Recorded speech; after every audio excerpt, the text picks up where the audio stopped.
Good morning, everyone. I believe that colleagues are still signing in, so we're going to give a little bit of, we'll give 1 minute. Yeah, I see people coming into the room. So good morning, everyone, or good afternoon, depending on your time zone. Welcome to the 7th edition of EPC Talks Geopolitics. My name, for those that don't know me, my name is Ricardo Borges de Castro, and I'm Associate Director and Head of Europe in the World program here at the European Policy Center. And today, I'm particularly happy to welcome Suhasini Haidar. Welcome, Suhasini. It's great to see you and to have you with us. Suhasini Haidar is the diplomatic editor of The Hindu, one of India's oldest and most respected national dailies, and she regularly writes on foreign policy issues. I mean, she has a reporting career spanning more than 25 years with many outstanding assignments. Suhasini has covered challenging stories and conflicts, I mean, in many diverse regions from Pakistan, Sri Lanka, Libya, Lebanon, and Syria. In India, she has also covered foreign affairs, and also she has had many domestic assignments. That includes, I mean, not only from profiling really high-level, politicians and decision makers, but also in-depth reportage from conflict-stricken zones like Kashmir, where she was actually injured in a bomb blast in 2000. Suhasini, I mean, she continues her signature show at The Hindu, which is called Worldview with Suhasini Haidar, which I strongly recommend to you if you want to really understand how India thinks also about the world. And I mean, she's the recipient of many awards and accolades. I mean, how we would spend now a few more minutes here if I would were to say all of those. So again, Suhasini, this is really, I mean, for us, it's a great opportunity to have you with us this morning and this afternoon in Delhi. The conversation will start with an exchange between myself and Suhasini. And I think in a nutshell, what we want to do is to look at the world and the role of India and the role that India plays in it through your eyes, Suhasini. And we want to sort of look at the global landscape with your help, but seen from let's say from Delhi or from India. And we will do this about 25 minutes. I will then take questions from the floor or from the colleagues that are participating today. And I would encourage you either to write your questions at the Q&A box at the bottom of the screen, and please be very brief so I can just read them at a glance. Or alternatively, you can raise your hand also at the bottom of the screen, and I will bring you into the conversation. So I gave the sort of the ground rules for this morning, this afternoon. So Suhasini, again, thank you very much for joining us.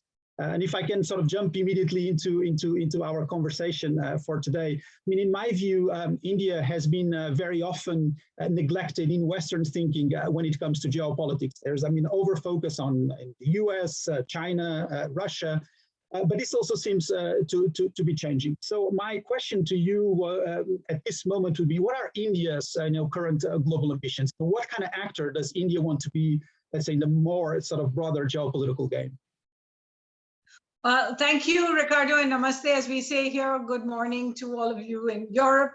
I think the way India sees itself is actually a continuum. You know, it's something that people don't recognize, that while India is growing in its presence in the world, certainly in terms of its economy, in terms of its population, in terms of its imprint, the truth is a lot of this has been in the works for 70 years. So what does India stand for in the world? One of the most important parts of India's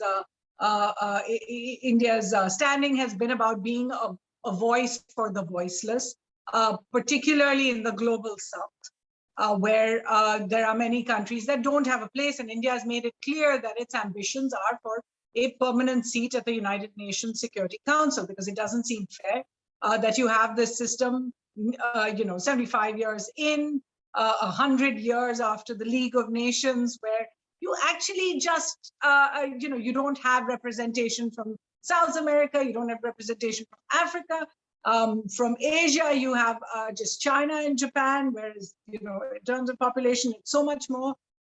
So that's one big part of India's ambitions at the global stage. I think the second has been one of not just a leading power, but some kind of a balancing power. The idea that when you have the conflicts that you see between the West and the East, or between democracy and authoritarianism, that India is, in a sense, representing the middle path. And I think the third part about India's ambitions at the global stage is really one of recognizing India's own civilizational history. And you see that much more being played up by the current government, the Modi government. You all must have heard about the Yoga Day and that sort of thing. So it's a little bit about also understanding that when you talk about Eastern civilization, it's not just one country or another country, but it's India's own civilizational history that it wants to promote. So when you hear the terms Vasudhaiva Kutumbakam, for example, being used by the government, which basically means the world is one village, actually. Mm-hmm. The world is your village, is your family. That's another universalism. Of course, I should put it there that these are all ideals. These are away from the realpolitik strategic ambitions. And in terms of strategic ambitions, obviously, India sees itself as a force to reckon with in Asia. As a democracy, it sees itself as a counterpoint to China. And I think in the subcontinental region, India does see itself as a leader who is going to not just take its own people out of poverty someday, but take those around it as well. So I'll just leave it there. Okay, thank you. I mean, you touched upon so many issues that we will try to cover during the conversation. I liked particularly the second element that you mentioned, that is sort of this role as a balancer in the system, because to a certain extent, I equate this a little bit to the role that the EU sometimes tries to have in its set of relationships. Of course, India and the EU are very different, but maybe there are some points of contact. But you also mentioned that India, you were speaking to internal issues before. And so if you allow me first to zoom in a little bit, and then we can start widening the lenses.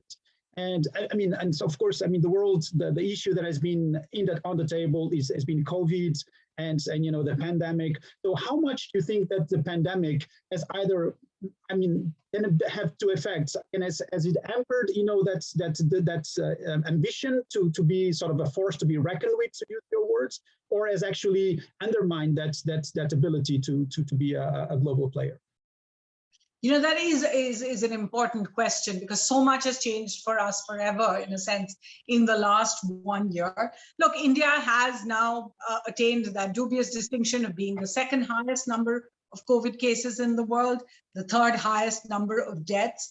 And it is a country that has, in the last 2 months, unfortunately, been seen as a nation grappling with the COVID pandemic. There was a point in April when India was short of practically everything, from oxygen to medicines to vaccines. And the world opened up and helped India over there.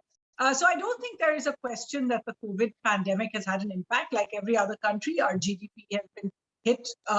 We still don't know by how much, to be honest, because it's still a work in progress, which is why I was surprised that the World Bank actually was brave enough to come out with its future predictions for economies, because it is still hard to say until countries really have got a certain critical mass of vaccinations done, and the feeling that a third wave will not impact it in the same way. It will be hard to tell where we will go. So I do think India's ambitions have been put on pause. Remember, there's another part to what has been happening in the last year, right in the middle of the COVID pandemic, apart from the economy, apart from the health crisis that we are facing, and that was a serious aggression from China. So when you ask about being a balancing power, the fact is that despite the fact that India has had more than a year of the PLA occupying parts of Indian territory, aggressing at the border, the first deaths at the line of actual control between India and China in 45 years, India has maintained its relations. We haven't yet seen India completely cut its ties with China or go down a more aggressive path. Even within India's own kind of meeting point, if you like, with the US and Japan and Australia, which is called the Quad. We're discussing as well with the European Union how to build our strategic ambitions in the Indo-Pacific. But it's been made very clear that India is not building these as a kind of counterpoint to China. So there's a little bit of strategic balancing, if you like, in all of this. But there's no question that the last year has hit the country strategically, economically, in terms of health and food security, quite hard. There's one more point which perhaps is not something we share with Europe as much, and that is the problem of India's labor, India's services, because what the COVID pandemic has done around the world is it's made countries more closed. It's made countries more, if you like, protectionist when it comes to their economies. And as a result, India's one of India's big strengths has been its remittances. It's the highest remittance earner in the world. And as a result, our labor is going to have a more difficult time traveling abroad, working abroad. That's going to have an increasing impact as well on the Indian economy. It's not just the Indian economy, South Asian economy. I think the World Bank has a study out on that as well, where close to 22% drop in remittances is expected. So that's another place where India is going to be affected. Okay. I mean, clearly, and I mean, and these domestic challenges, then, of course, they are, they can hamper power projection, or they can hamper your ability to have a sort of a more distinguished role in global affairs. But I think there's been also another area that and you're a journalist, and you have looked at this, and you look at this for many years, which is also about the state of Indian democracy, and how democracy, or let's say, and it's not only in India. I mean, if we look at the Freedom House reports, I mean, the democracy and freedoms have been declining for the past 15 years. And actually 2020 was considered the worst year for democracy worldwide, also powered by the pandemic. What has been the effect of this in India as well? From your perspective, with the internet shutdowns and so many of the issues that have been discussed. Well, I'm not sure you can blame COVID for this, but the truth is that the measures taken to deal with the COVID pandemic are in fact in line with pushing any slightly authoritarian government down a much more authoritarian path. Because look at the impact of the virus. It has made people afraid. There is a lot of fake news out there. There are restrictions on people going out. If a government feels that they need to control people, it just becomes that much easier for them when it comes to stopping protests against them. And we've seen that in the last year, the farmers' protests as well, and others. When it comes to dealing with places where you fear secessionism, it becomes that much easier to say, we need to keep this population in one place, control them, shut the internet. That's something we've seen in Jammu and Kashmir. Not just not just the last year, but the year before that. In fact, the internet shutdown in Jammu and Kashmir that was put on by the government was the longest in internet history. It was practically a year and a little more than that. And finally, when it comes to dealing with journalism, when it comes to dealing with the media, a government that in any case is a little sensitive to criticism is going to become that much more heavy-handed when it comes to dealing with the media. They use things like fake news and laws that actually should be used only in very dire cases. Those are used against journalists today because the idea is that society is at risk if stories come out that would possibly frighten them. And what that has meant, so those are some of the effects. What that has meant is that democracy itself in India is seeing one of its most challenging times, where we are seeing the government of the day, the Modi government, cracking down on these three areas, whether it is protests, whether it is activism of any kind, or whether it is the media itself. And I think the figures you're seeing already out there are enough of a concern. Now, is this irreversible? I don't think so. I think all governments eventually have to face pushback. And while a government has a democratic setup, as in elections, that will always be the biggest pushback for a government. But I can't say that it has not been of concern to me that at a time when the pandemic has been raging, that these measures have been used and that political prisoners continue to be kept in custody. You know, a lot of social outrage that you would have seen otherwise has been dampened because there is a COVID pandemic on and people have other worries on their mind. And finally, I'll make the case that privacy issues have just been brushed under the carpet because of the COVID pandemic. It is no longer kosher to say that, you know, I have privacy rights, because instead your name, your number, your address is all needed in order to make sure that a country of our size, particularly our size, is vaccinated fully. And these issues have also been put under the carpet. Thank you. Thank you for that. I mean, I agree with you. I think, you know, once, you know, we actually have, you know, controlled COVID and we are past the pandemic, which we really don't know when that will happen. And I think that's also been part of the message that India has had about, you know, until everyone is vaccinated, you know, no one is safe, so to say. And I think this is really the right, the right thinking about this. Some of our democratic, you know, rights and liberties need to be, I mean, restored. And it's not only in India. I mean, it's a little bit around the world. I mean, in Europe too. So I think this is something that we should all keep in mind. So thank you for giving us that sort of very, very sort of candid also assessment of what's happening on the ground in India.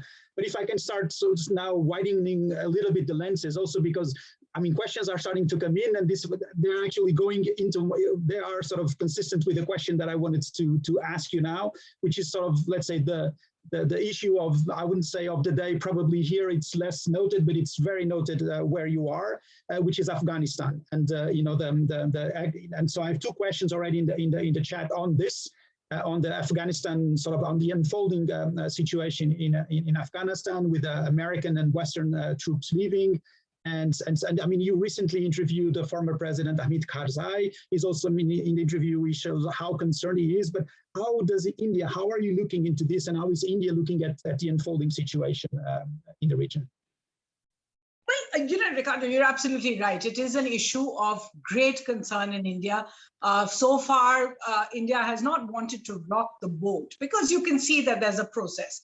The US definitely wants to pull out. Mr. Biden made it clear, Mr. Trump made it clear before him, and NATO as well have been wanting to pull out for a while, and they've made it clear that they are going to. Now, what are the conditions under which they are pulling out? Unfortunately, despite the idea that there was going to be a pullout, we have not seen the US or NATO being able to ensure that the pullout on one side will leave a stable situation in Afghanistan, not even a cease in violence. You know, one of the conditions of the conversation between the Taliban and the US was a ceasefire. There is no ceasefire. The Taliban has continued its attacks. In the first quarter of 2021, 30% rise in attacks on civilians, particularly women and children, targeting the media. So the violence is on the up. And even as the troops pull out, and we saw the US just leave Bagram, we're told today, without even announcing it to the next commander from Afghanistan, what we're seeing is the Taliban taking over more and more districts. You said very correctly that it may not be picking up as much attention in the West, but that's because the West has decided that this is not something that can take any more resources. And where the resources go, that's where the attention tends to go. We've seen that with many conflicts around the world. What is particularly upsetting in India is not only has the US more or less that came in, those troops that came in post the 9/11 attacks, came in to eradicate extremism and to defeat the Taliban. So not only is extremism continue there, and the US is handing over power literally to the, I mean, virtually to the Taliban, you're seeing a situation where if 20 years ago, the Taliban was put on a restricted UN list, these were seen, their colleagues in Al-Qaeda, in all the other terror groups were put on particular lists as terrorists. Not only are they now being involved in talks, the country that actually gave them shelter for these 20 years, which is Pakistan, is being is being feted or is being asked to use its leverage with the Taliban to bring them to talks. So there's a certain amount of frustration with the idea that there has been no recognition, no kind of justice given, even though it is very clear. Why is this so personal for India? Because 20 years ago, Indians were caught in a hijacking of an Air India plane that was then taken to Kandahar.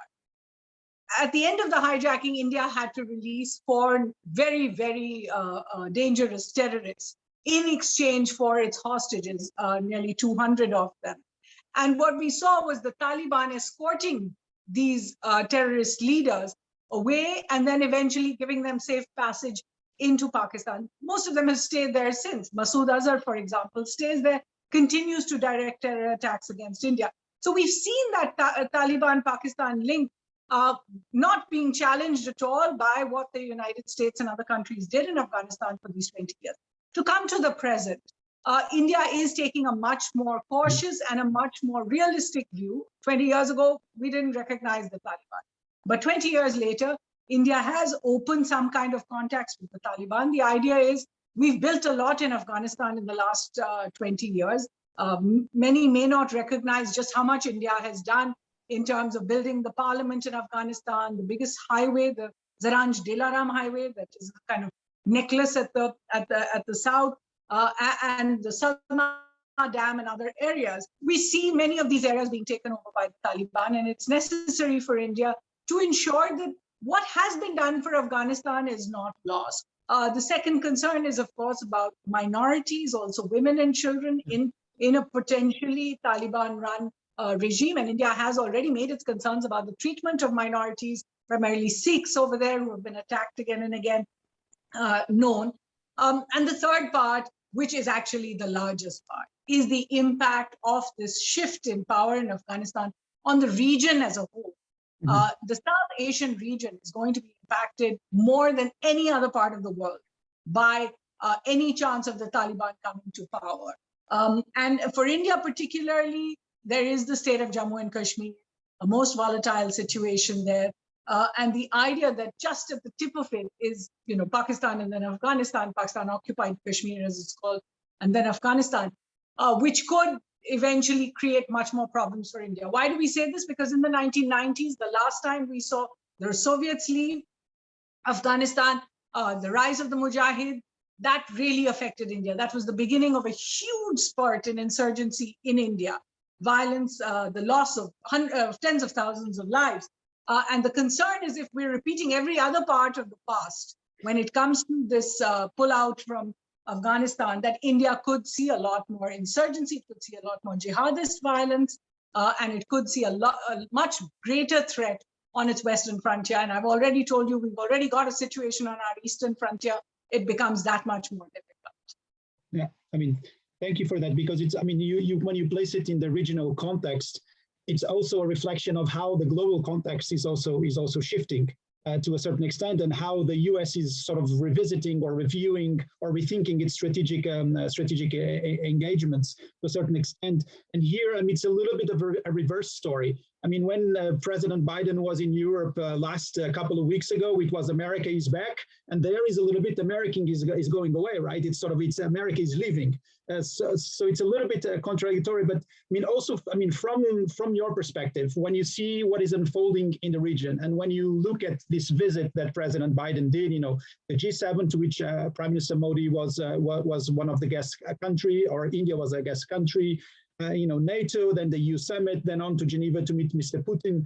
How do you see this, the way that, the US is now sort of positioning itself with President Biden and India's role in this? I think it's interesting to watch, because there's no question that what President Biden did during his visit to Europe was a threefold. There was a threefold message there. And of course, the bigger one was America is back.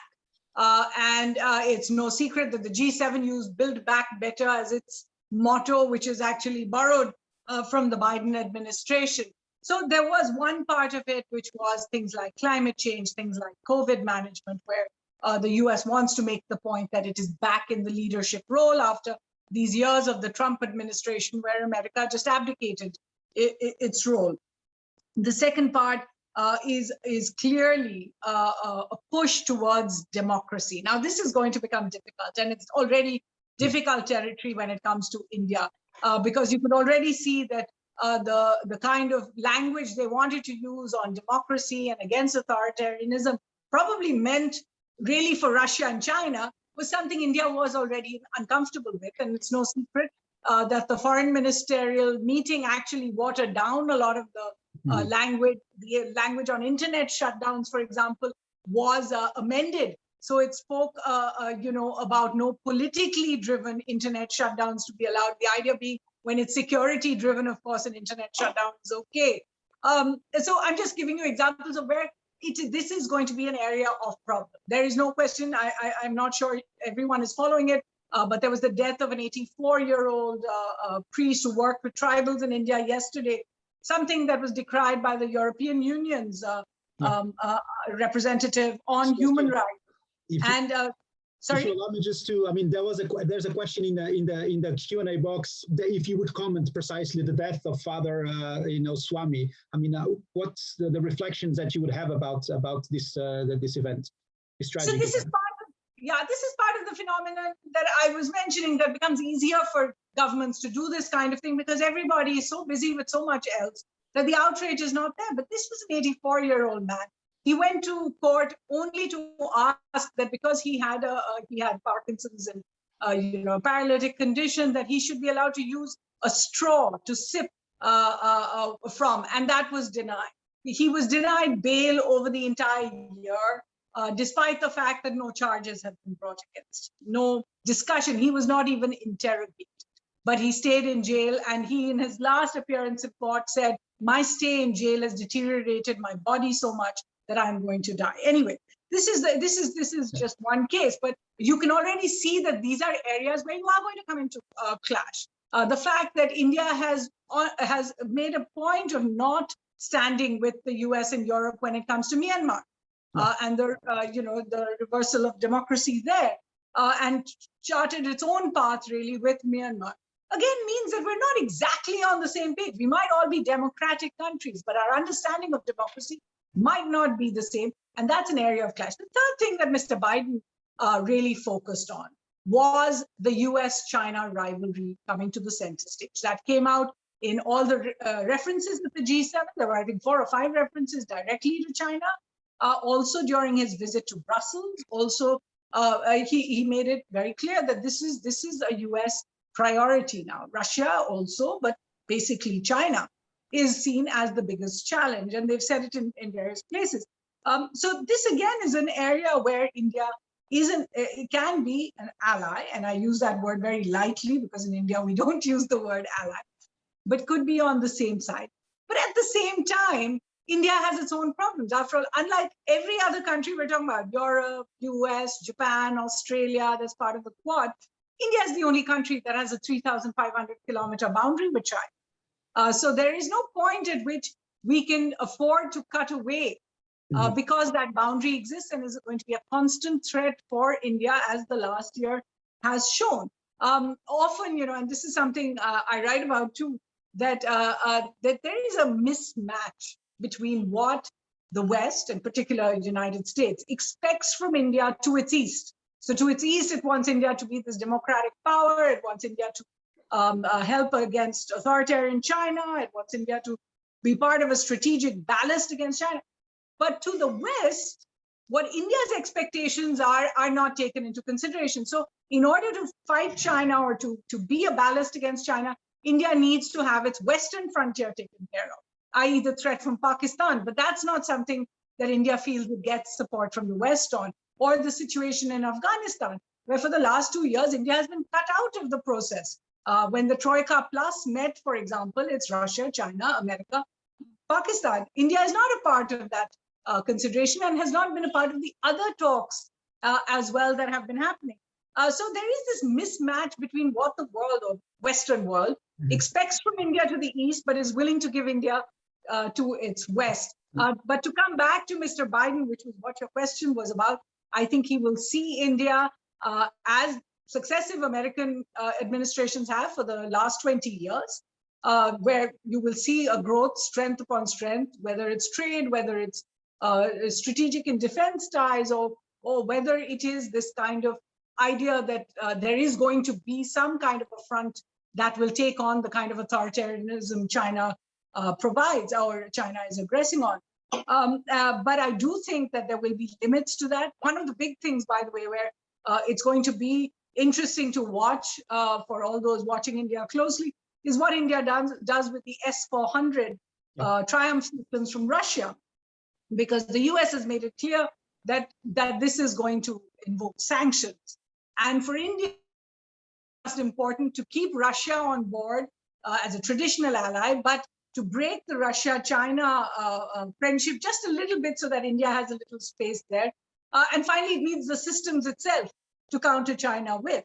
So that's going to be an interesting place to see how the US-India dynamic works out there. I mean, it's interesting because to a certain extent, and I think the expression is also used in India, this strategic autonomy is also a little bit the discussion that Europeans are having about how do you position yourself. You know, I mean, the same thing, you know, the US is, let's say it's our main ally, but then China is a really important economic partner. So, that, I mean, there are these contradictions. But before, I mean, there are some of these questions that are in the chat, and that's why I want to sort of keep a little bit on this line. Then we need to get to other couple of issues that are there.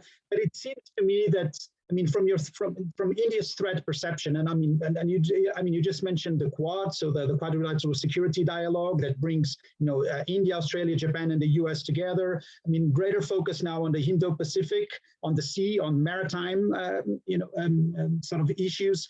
But it seems that India is really pulled the threat perception by a continental perspective, not by a maritime perspective. So, I mean, how will China be? How will India be able to sort of to manage this? You know, this sort of straddling in these two areas with this really strong pull to focus more on the sea, but in seeing that its major threats are in the land. You know, that geography is destiny. I think that is one of the big contradictions, because however much India does in terms of the Indo-Pacific, whether it's with the Quad or with Europe, or whether it is with other powers in Asia, at the end of the day, as I said, India has a 3,500 kilometer line with China. And if you add that somewhere there's a second front with Pakistan, and China and Pakistan have very, very close military ties, but also now strategic interests because of China's Belt and Road Initiative, it becomes very difficult for India to pull its resources from this, what you refer to as the continental threat, towards a maritime threat. There's one more problem, which is that despite everything we've spoken about in the last year, despite pandemic, despite India's countermeasures against China after the aggression at the line of actual control, China remains India's largest partner economically. And we have actually seen trade grow this year. So there is this issue of global supply chains that India is not able to pull away from right now. There is one difference, and as you pointed out, India and the European Union have similar sort of issues, because they do want to balance their economic prospects with China with what the United States is quite rightly pointing out is a growing aggression on China's part. But the difference there is that India does not have the benefit of regional interconnectivity. The European Union has already built that. European countries can actually, I think your intra-EU trade is over 50% now, if not 60%. India's intra-SAARC trade or intra-South Asian trade is about 5%, and it's never been above that. So we're looking at that as a big problem, that within our own region, India has not built the kind of interconnectivity that is required if it wants to cut out any particular trading partner. This is a problem that's not going to go away, because China itself is making inroads with each of our partners. China now has more trade with most of India's neighbors, land neighbors, excluding Bhutan, that doesn't have ties with China. It is now making strategic inroads as well. We've seen China get involved in the politics in Nepal. It's already got this ties with Pakistan. Even with Afghanistan, there is a report today, I don't know how true it is, but that China is planning a large chunk of its investment in the Belt and Road Initiative in Afghanistan which would essentially see a Pakistan, Afghanistan, China economic corridor being built. So at every point, China is looking for ways to work with the countries around India. So it's not just the continental versus the maritime problem. It is the bilateral trade issue, and it is the area that encircles India, in a sense, India's own neighborhood, that can become a problem area. Okay. Right. Thank you. I mean, thank you for. I mean, this is really fascinating. That's how, you know, sort of, if you go in concentric circles, how you see sort of this type of issues unfolding. I mean, we have 10 minutes now, and I wanted to bring some of the questions there are in the chat, but also, I mean, I would be remiss if we wouldn't touch upon EU-India relations. And I mean, a couple of the questions there are in the chat are about, you know, climate change, the digital transition as well. I mean, leaders met about 2 months ago virtually, and I mean, they sort of pledged to restart, you know, free trade agreements negotiations, to have a connectivity, sort of agreement. And I mean, so there were several of these issues were sort of brought up. How do you, I mean, what is your reading from the summit, from the Porto meeting between the Prime Minister Modi and European leaders, and how do you see it going forward, also in this sort of broader context? Sure. I think, you know, when it comes to conceptualization, the EU and India relationship in so many ways should be a win-win situation. I don't think there's any doubt in anyone's mind. They're both basically democracies. The EU is a collection of countries. India has a very federal kind of nature. So there is an understanding. Our states, for example, deal directly with many countries of the world. So there is that understanding that we are on the same page. We are also on the same page when it comes to issues of strategic autonomy, when it comes to securing our own interests in the region.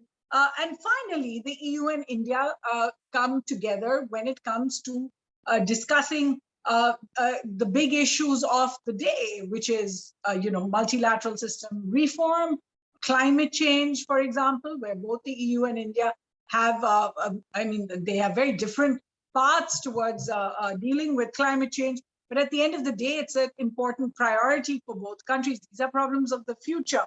And then there is connectivity, because while the EU may have had no problem with the actual investments China was making, over time, we are seeing the EU express concerns, much as India did right at the beginning of the Belt and Road Initiative, when it came to these connectivity projects that just seem to become dead traps.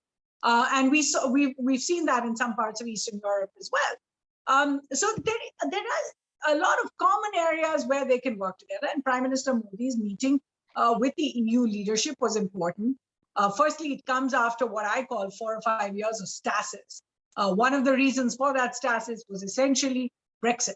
And everybody knows what that has meant for the EU systems, because there just hasn't been the bandwidth to talk about other issues when you're dealing with Brexit, and everything was put off until then. So it's interesting, they have now agreed to restart the EU-India BTIA, bilateral trade and investment agreement talks. I'm not, however, very optimistic on this sphere, because I think there is a philosophical difference between the way the EU and India tackle economic issues.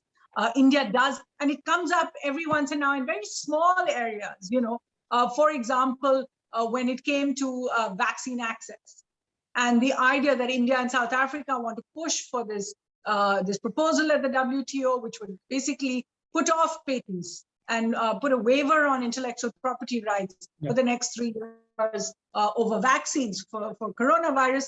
Clearly, the European Union is not on board with that. More recently in the last week, and I think there's a question about that as well, more recently in the last week, we've seen India's upset about the vaccine passport, the green passport, which they feel, and it's not just that the EU is not recognizing Indian vaccines. The problem is with the passports themselves, because if you're dealing with a world where one half of the global south does not have the same access to vaccine, and you're essentially building bubbles that will just keep out the less privileged, you're not going to make it easier, or you're not going to put the focus where it should be, which is that the entire world deserves vaccine access. Building boundaries, building walls, we have seen does not work when it comes to the pandemic. So by making it just about us only with these vaccines, That's something India does have concerns about. So you can see these are areas where the EU and India will have places where they differ. We've already discussed that they do have serious differences on democracy and human rights issues. For the first time in 7 years, by the way, the EU and India actually held a human rights dialogue in April this year. That should be seen as progress. Yeah, I mean, thank you also for putting that also so bluntly on the areas there that there will be disagreements, because there will be disagreements the way that the both see the world. But it's interesting, when we look at also I mean, I think in your recent, and that's where a little bit where you started about how multilateralism how is shaping, and how it's not a representative of the world as it is today. So I think, I mean, in the last 5 minutes, I wanted also to discuss with you a little bit, it's sort of this, I mean, because India has the chairmanship of BRICS. And so this is another sort of another, let's say, arrangement, a multilateral arrangement. But clearly, I mean, the G7 is no longer, the club of the biggest world economies. So, I mean, as an Indian, and from your seat, how do you see sort of this sort of old multilateralism, and maybe is there a new multilateralism? Is there something there shaping that for you find that it's more representative? I mean, not to speak of what you mentioned, earlier about the security. I mean, about the United Nations. Well, certainly, it's an interesting juxtaposition you've put there between BRICS and G7, because you know why BRICS came about? Because an economist actually looked at the G7 and said, the G7 doesn't represent it was the G8 for a brief period then, doesn't represent the future of the world. And therefore, it is necessary for the emerging economies of the world to come together. In fact, that economist who worked for Goldman Sachs actually put together then a new framework for the G7, G8, which was essentially to put all the European countries into one bracket, have all the existing countries there, and then to add countries like Brazil, like India, like China, of course, and try to make it a much more representative of the world economy kind of forum. That hasn't happened. And the truth is that the G7, and I hope I'm not ruffling feathers by saying it, really does not represent the richest countries of the world. It does not represent the most developed countries of the world anymore. It essentially looks like an extremely sort of elite club of people, of countries that may be comfortable with each other, but don't anymore represent something on the greater democratic world sphere. There have been ways of trying to involve India, for example, as a guest country, and some of the other countries.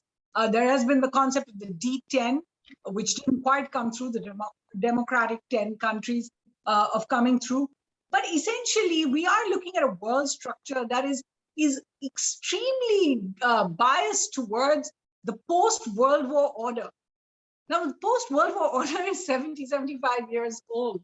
It needs to be reworked. If anything, we should learn from what the COVID pandemic did, because it didn't matter if you were the richest country in the world. You were affected the worst, perhaps, by the pandemic. The two biggest economies of the world, the US and China, did not show themselves as leaders for a large part of the COVID pandemic. China has refused to explain how the pandemic spread. It has not shown transparency. It failed to warn the world about what was coming. And it has not been particularly upfront in its leadership of the post-pandemic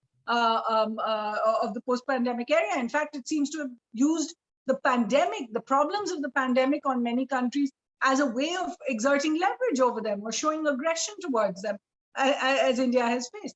The US, on the other hand, began the pandemic in the worst possible way of denial, went on to more or less aggregate all the resources for itself, banned exports to other countries of medicines that dealt with the pandemic. Again, did not show a great amount of leadership, if you like. Even today, when Mr. Biden says he's sending 80 million doses around the world, they're all tied up in indemnity and other clauses. And it's not a lot. It's not a lot. It's not, that is not leadership. So if these two countries that supposedly represent the biggest, the brightest, best in the world have not shown leadership, we do need a new leadership. We need a leadership that is more representative of the world and is more willing to speak up for the voiceless, for those who don't have representation in the world. Mm-hmm. And that's, that goes whether you're talking about World Bank, whether you're talking about WTO, whether you're talking about the G7, or whether you're talking about the United Nations Security Council. Okay. Thank you, Suhasini. I think with this answer, we sort of did a full circle back again, sort of to COVID, to giving voice to the voiceless, and how sort of the let's say a new world order that probably is shaping, that we are transitioning to, that we actually don't know exactly where it's going to be, but certainly that India will play a role. We exhausted our time, but I still have a question to ask you, a final one, which is, I know that you like to recommend books. So, I mean, if there is a book that you'd say, read this because you'll understand India better, you will understand us better, what would be, I mean, which book would this be? Well, I spend all my time working on foreign policy, so I can give you books that have been written on Indian foreign policy. Yeah. One is definitely from, both are actually from diplomats. One is from Shyam Saran, which is, will explain what you were talking about, the concentric circles, that it's called How India Sees the World, mm-hmm. From Kautilya, which is really a microcosm of Indian foreign policy. The other is is a book called India and Asian Geopolitics. That has been written by Shiv Shankar Menon, the former national security advisor. And he looks at India and Asian geopolitics. If you want to go further, he has a previous book about India's choices when it comes to foreign policy. And finally, I'd say the Indian External Affairs Minister, who's often in Brussels, S. Jaishankar, has written a book more recently. It's a very diplomatic book because it's unusual for a serving foreign minister to actually have a book out. It's called The India Ways, Strategies for an Uncertain World. And that, again, gives an important look at how this particular government, which has now been in power for 7 years, looks at foreign policy. Okay. Thank you so much. I mean, it remains to me to thank you for being such a gracious and candid, eyes for us to see through, see India's strategic outlook through your eyes. So thank you very much for that. Thank you all to those also who participated this morning or this afternoon in this conversation. I'm really sorry that I was not able to take all the questions from the chat, but I think we picked and we went through some of them and tried to integrate them into the conversation. EPC Talks Geopolitics is going to take a break as well. It's going to take a summer break. We'll be back in September. But again, Suhasini, stay safe. Thank you so much for being with us. We want to see you again in the future. So thank you again for being with us. Thank you. Thank you. It's been a pleasure to have this conversation, Ricardo. Okay. Thank you. Bye-bye.